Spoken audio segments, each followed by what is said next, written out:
I'm Jamie Shea, and I'm the Deputy Assistant Secretary General at NATO, responsible for emerging security challenges. That's a very good question. I think I sort of started out with the idea of being an academic, but like many people who plough through a PhD over 3 years or more, by the time I got to the end of it, with all of that solitary ivory tower study in libraries and research institutes, I felt I needed something a little bit more practical, a bit more active. And I'd always been interested in defence and security questions, modern history, European politics. And I come from a generation in the UK, the early 1970s generation, where Britain first joined the European Union, beginning in 1973, and we really looked to Brussels, to NATO and to the European Union. And several of my university colleagues, like me, ended up working in Brussels, so that's how it happened.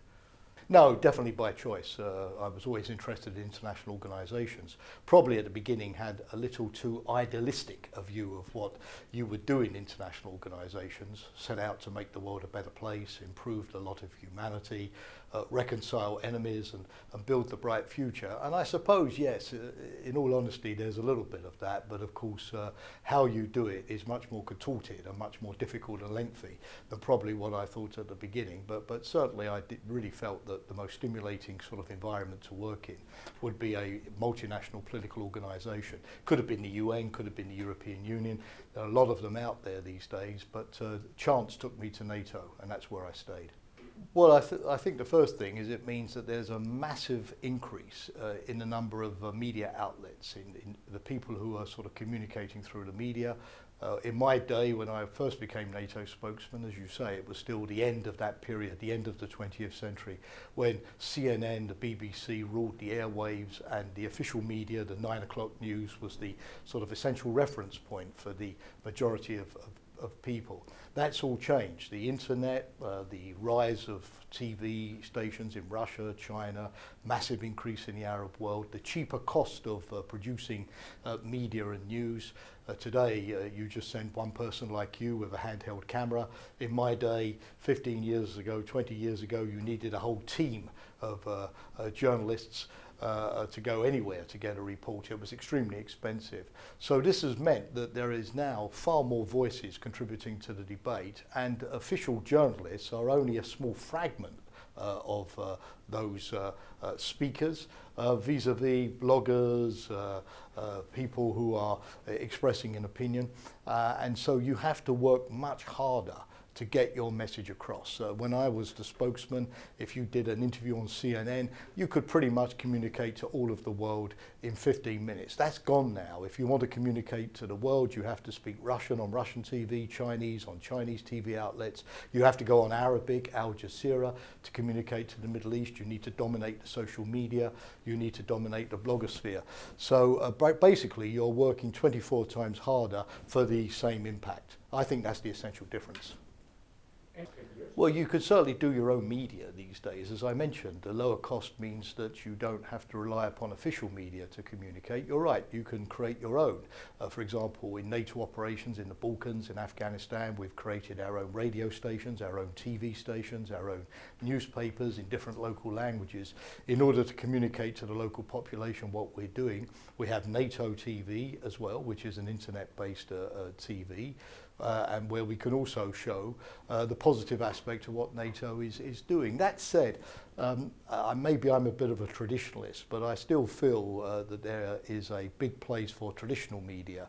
The journalist who is a professional, who knows what he or she is talking about, who knows what objectivity is, who relies upon multiple sources, who doesn't peddle rumour or lies, and who ultimately reflects a little bit the state of public opinion. I regret the fact, for example, that in my country just this week, our third major national newspaper, The Independent, after 40 years of existence, has gone bankrupt and will now only exist online. I don't personally think it's a good thing for the media or for communication or for people's understanding of international affairs when everything is dominated by the social media and blogosphere. Everything is opinion. Nobody can verify facts. There are half-truths, outright lies, and we've even got these days more and more outright propaganda. in the media, stories which are quite simply fabricated. And I can give you many examples of that. So to my mind, I believe that although you cannot put the toothpaste back into the tube, obviously, when it comes to undoing social media, and it probably wouldn't be a good thing, the internet's here to stay, but I feel still that governments have to encourage financially the ability of truly independent media and traditional journalism to survive. Otherwise, we're going to be in a world where, frankly, there will be a massive amount of noise, but there will be virtually no reliable information to steer political debates. And the person who dominates the social media, like Donald Trump in the United States, will be the person who has the most spectacular, loudest voice. I'm not sure that's really good for democracy, personally. Well, let's be honest, if we look at the situation to the east and to the south today, vis-a-vis 10 years ago, we do see a considerable deterioration. We have, for example, Russia occupying 4 countries beyond its borders with its troops and literally taking away whole chunks of territory from them. For example, you see that in Georgia, you see that now with Crimea, you see that in eastern Ukraine, and Russia spending vast sums of money on defence, on modernising nuclear weapons and on aircraft, and now being in a more hostile posture vis-a-vis NATO. The idea of a Western-Russian partnership that we had a few years ago is not on the cards any longer. And you look to the south and you see that, unfortunately, all of our hopes for the Arab Spring, bringing democracy, freedom, economic reform to North Africa and the Middle East, with one or two very small exceptions like Tunisia, has turned into a whole series of collapsing, failing states, with groups like ISIL now, not just in their original caliphate in Syria or Iraq, but now expanding into Libya, into Afghanistan, into Yemen, right the way through, even into Nigeria. And we know now that rebuilding that world, when eventually we hopefully can put a stop to the conflicts in Syria, in Yemen, in Iraq, in Libya, is going to be a massive, massive enterprise. And we also see that we can no longer contain those conflicts away from our shores. The worse the situation in Syria becomes, the more millions of refugees, like last summer, are going to be heading towards Europe. So it's true, yes, in the EU we still, thank God, live in a comparatively peaceful, secure zone. But there's no doubt about it, that zone is more and more challenged by the developments just beyond our borders. In the past, the threats used to be a long way away, like in Afghanistan. But now they're much closer to home. So security is now the #1 preoccupation of our governments. Well, the defence efforts is clearly that we have to go back to, in the east, to some form of deterrence vis-a-vis Russia. Of course, the challenge is going to be to restore security in the east, collective defence, to reassure the Baltic states, to reassure Poland, Romania, Bulgaria, that NATO is serious about their defence, and to demonstrate that by positioning forces, positioning equipment on their territory, so that nobody ever dares to attack NATO, but at the same time trying vis-a-vis Russia not to lapse back into a Cold War type of confrontation that you take 50 years subsequently to get out of. That's not going to be easy. It's going to require a mixture of defence but dialogue. And that's what we're trying to put into place. In the south, we know that it's going to require a great deal of diplomacy to try, as in Syria at the moment, to bring about a ceasefire. No ceasefire, no stopping of the refugee and the migrant flow, to work with the Arab countries so they put more resources into the reconstruction of the region, to try to figure out which are the moderate forces that represent the future of the country and to encourage them, and to stop this situation at the moment where we seem to have sort of two blocks competing against each other, one led by Russia, Iran, for instance, Assad, and the other one obviously with the Arab states, the United States, Turkey and others, to the extent we can, like we did with Russia in Iran on the nuclear dossier, try to work together to stabilise the situation. But let's be frank, there are no miracle, quick, easy solutions. This is going to take a lot of time and effort before we can have stability in our neighbourhood again. Well, the clear thing is that we have to increase our defence budgets. I mean, there's no way. If you want to have more security, at the end of the day, you have to invest in it. You can't have security on the cheap, particularly not today when the margin of error, the margin of risk is much smaller than it was 20 years ago. And virtually all NATO countries have stopped the decline in their defence budgets. 5 at the moment meet the NATO target of 2% of GDP devoted to defence.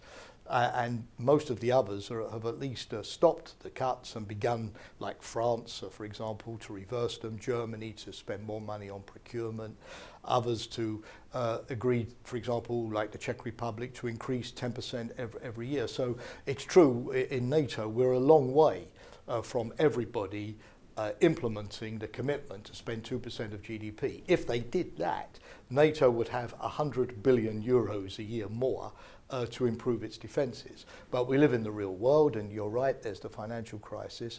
And to be frank with you, the defence budget these days isn't just for the military forces. We have to spend money on intelligence services, on border guards, obviously to protect our countries. But although we do need to spend more, it's true, and you mentioned smart defence, we also have to spend our money better. We still, in Europe in particular, waste a great deal of money because of duplication, lack of role specialisation, too few multinational programmes. McKinsey, you're familiar with that management consultancy, has done a calculation for the European Parliament that we could save just in the EU 25 billion euros a year by promoting more multinational programs, instead of each country buying its own tank or its own aircraft or its own armoured personnel carrier. So we need to spend more, but we need to spend smarter and integrate our forces more too. That's happening slowly, but we need to catch up with the way in which the threats are evolving as well. Well, no, I respect his views. My own view is that if you are looking at who is going to be a member of your family, who is going to be a member of your organisation, it's absolutely critical in NATO, the European Union, that you insist that new members have to be democracies, stable democracies. They have to share the values of the organisation, because otherwise the value of the organisation as an example to the rest of the world, the ability to attract partners like Japan, New Zealand, Australia to come and work with you, which happened with NATO in Afghanistan, that becomes very difficult. So when it comes to your own family, you have to insist on the values. But in the security world, you obviously have to deal with a lot of states that you don't particularly approve of or particularly like, simply because they are realities. I mean, whatever I think of Mr. Putin, Russia is not going to go away. It's going to be a factor in European security, and it's important to have a dialogue with Russia, if only so that Russia better understands NATO's determination and resolve, and if at the very minimum to avoid miscalculations that we've had, as you know, in Europe in the past. But of course, the fact that Russia has totally different values to NATO at the moment means that NATO membership to Russia is certainly not something we could look at in the future. So I think you have to draw a pragmatic distinction that on the one hand, if you're talking about expanding your club, you insist on those values. But in terms of security policy, sometimes you have to make compromises that are less than perfect. I mean, look at the Iranian nuclear deal that the United States concluded with Germany, France, the UK, Russia, China just recently.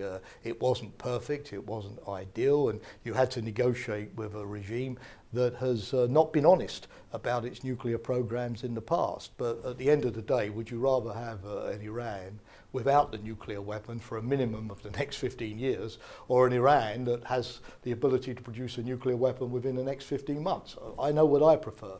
So sometimes, yes, in politics, the perfect is the enemy of the good, and you have to do the best that you can to make the world a safer place. And I think it was an old Israeli diplomat who said, you make peace with your enemies, you don't make peace with your friends. Well, I certainly feel, even today, that the fact that NATO took action in Kosovo relatively quickly, early on, as the situation started to degenerate, prevented the kind of massive loss of life and massive destruction that we saw in Bosnia just a few years previously, when the hesitations of the Allies, let's be frank, the differences between Europe and the United States about how to deal with Bosnia, produced a paralysis which led to 100,000 Bosnians being killed and 2.5 million being refugees. 65% of the Bosnian infrastructure was destroyed, and the country, as we know, has had severe difficulties establishing a functioning state and society and economy ever since. I think in Kosovo, things were not perfect. In politics, nothing is perfect. But the early intervention reduced the loss of life massively, and nearly all of the refugees were able to go home back to Kosovo within weeks. So I think we learned the lessons from Bosnia regarding decisive transatlantic action, early action as well, and using military force to prevent a human rights disaster. You could argue that that was a good precedent. Unfortunately, it hasn't always, look at Rwanda, look at other situations, been reflected elsewhere. But because you can't do it everywhere or succeed everywhere, doesn't mean to say that you shouldn't obviously do it where there is the consensus to act. And I think that's what NATO did in Kosovo. But there was that dimension, of course, as well. And it comes back to what we were talking about at the beginning of this interview, the new media, the way it's changed. What you had in Kosovo was what we call a war of choice, rather than a war of necessity. Although if you are a believer in human rights, you would probably say that it was a war of necessity. But it wasn't about self-defense. It wasn't about repelling an invader who's trying to sort of take away your land or attacking you. It was to basically secure the rights of a foreign population outside NATO territory. And of course there were some who approved that. But there are others who condemned it, particularly as at the time we unfortunately did not have an explicit UN Security Council resolution, and so some people thought that maybe the air campaign was illegitimate as a result. So you didn't have an automatic consensus of public support. You had to build that support through a media campaign which explained honestly what you were doing, which explained why you were doing it, which tried to illustrate that you were trying to do it with the minimum use of force, trying to avoid inflicting accidental death on civilians, the so-called collateral damage, a terrible term which became unfortunately very widespread during that time. The Russians were extremely critical, so again you had to counter their messages, and particularly when they were based on lies and false information. So you realise suddenly that if you didn't have public support and this thing was going on for 3 months, you might be forced to stop. It's very difficult to do modern conflicts if you don't have public support. So to some degree, myself, NATO officials were spending as much time in the TV studios as we were in the operational headquarters running the actual military campaign. And I think Kosovo, for many people in the military, for many diplomats, was an eye-opener to the fact that elites by themselves can't do wars any longer. They need to carry the whole of society along with them. And you've seen same issues, particularly in this country, during the Afghanistan operation. Of course, why are we there? Is it worth it? Is the price too high? What are we really achieving? The public can, as we say in my country, can go south on you. That's an English expression. In other words, they can leave, stop supporting you. And when you've lost them, it's very, very difficult to get them back afterwards. So that's why you now see much more focus in governments, military organisations, on what we now call STRATCOM. This is the new term, strategic communications, how you effectively communicate, get your own message across and stop your adversary undermining your narrative with his narrative. I mean, obviously the issue of Islamic State, their propaganda, social media, recruitment, extremist messages on the internet, that's just the latest example of this sort of STRATCOM campaign. I certainly don't believe in this no pictures, no war thing. I certainly don't know. For example, Russia has kept the cameras out of Chechnya for several years. Has that stopped the war from going on and lots of people dying? Of course not, obviously not. All it means is that there isn't the pressure building up through TV pictures of casualties or atrocities to mobilise popular opposition to Putin. So wars don't stop simply because the cameras aren't there. It just makes an intervention by the outside world or political pressure less likely. So that's, I think, really the distinction here. Indeed, quite the opposite. You could say that there is a correlation between no cameras and more violence, obviously, because the minute dictators succeed in pushing away journalists, and if you look, for example, at the International Federation of Journalists, they publish statistics every year of the number of reporters killed on the battlefield, and the number has gone up consistently for several years, which means that journalists are not the accidental victims of being in the wrong place at the wrong time, but are being deliberately targeted. People don't want them there to report on what's going on. So to my mind, unfortunately, what we need today is not less coverage of wars, because we fear that if we cover them, we're going to be dragged in, but in fact more coverage to put the spotlight on what's going on, so that dictators who want to kill in silence find it more difficult to do so. Probably a sort of a half-decent academic, but probably at the end of the day in life, the right thing tends to happen to you. You know, John Lennon famously said, you know, life is what happens to you when you're making other plans, and I think he's